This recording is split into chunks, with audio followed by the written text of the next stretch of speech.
This is how to edit a zoom in fast in Adobe Premiere Pro CC. Drop a like if this helps. Let's go.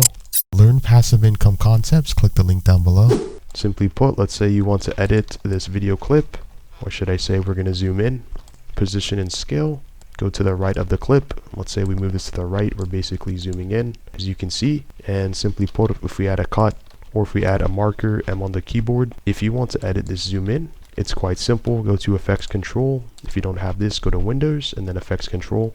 Under here, click on Motion. And as you can see here on this plane, you have your panel or the keyframes where we're zooming in. If you click and hold your left mouse and you right click, you can go to Temporal.